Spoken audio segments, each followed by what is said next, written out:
Our first guest today was a member of the original, yes, original team that built IBM's very first personal computer. But you might find him even more famous for inventing everybody's three-fingered salute, favorite three-fingered salute. Take a look at this. I originally intended for it to be what we would now call an Easter egg, just something we were using in development. It wouldn't be available elsewhere.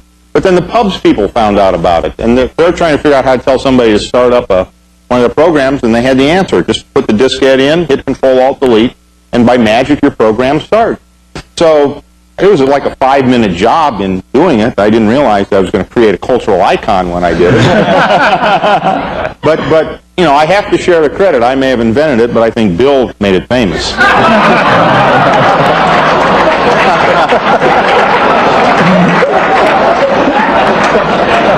When you used it for NT logon. Yeah, Bill didn't like that too much. Via satellite from Raleigh, North Carolina, Dave Bradley joins us today. Welcome to the show, Dave. Thanks for inviting me. It's great to have you. You're sitting next to Dan Bricklin, who invented VisitCalc, and Bill Gates. What was that event? What was going on? It was an event held out in San Jose for the 20th anniversary of the PC. Just a few of the industry people got together. Andy Grove was there, Rod Canyon, Dave Bunnell, founder of PC Magazine. It was a lot of fun. It's hard to believe now, and actually it's 21 years now. It's hard to believe it's that old. August 12th, 1981 is when we brought it out. But if you think of the specs for the machine, 5 megahertz, 8088 with 16K bytes of memory, and your own cassette tape player to store stuff, it was that long ago. It does seem that long ago now that you put it that way. Yeah. It sounded like Ctrl-Alt-Delete was something that was an internal solution. Well, as I told you there, we had problems and we needed a way to reset the machine. Right. And I heard somebody say, why not Control-Alt-Escape?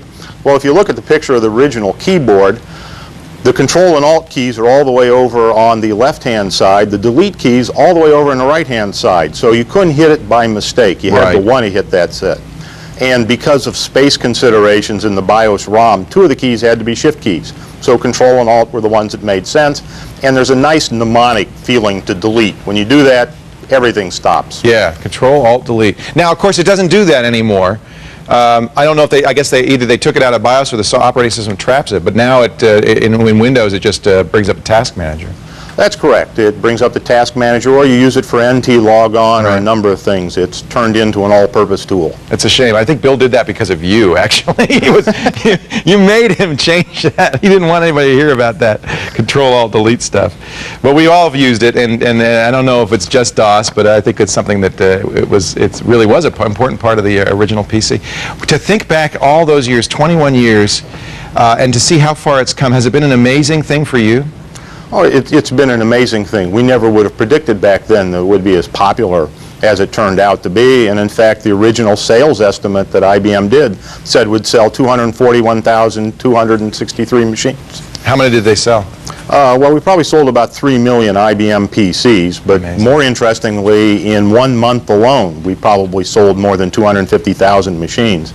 December of 1984. This little drawing, I don't know, it's pretty primitive. This was the original sales forecast. Yeah, that was the original sales forecast, and that's the actual chart that was presented to IBM's chairman of the board and the other people, essentially our venture capitalists for the development of the IBM PC. Pretty amazing stuff. Now, IBM didn't plan it to be the open system that it ended up being. I mean, Rod Canyon at Compaq pretty quickly cloned it, and others made PC compatibles. Was that in your mind when you were designing the thing? Oh, we really did want to make it an open system. Yes, if you go back and look, we did a technical reference manual in the purple pastel denim binder.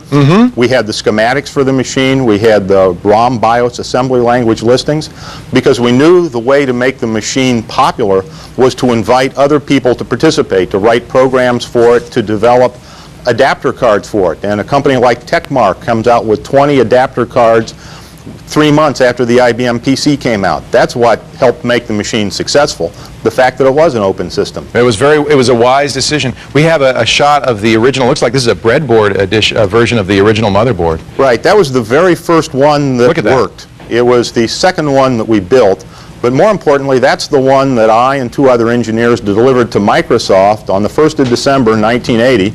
Interestingly, we show up in Bellevue. There was only about 30 Microsoft employees. Show up early in the morning, knock on the door. Steve Ballmer was the guy who opened the door and showed us where to set the machine up. Wow. So he's done well, too. In 20 years, he's gone from receptionist to CEO. And you brought it to Microsoft saying we want an operating system. Is that what you were doing? Right. We had already made arrangements with them to provide the basic interpreter and the operating system. Back then, basic interpreters were a fundamental part of every PC. That's right. They all came with them. And it came in ROM, didn't it? Right. There was a ROM version of BASIC that you used your own cassette tape player to load and store.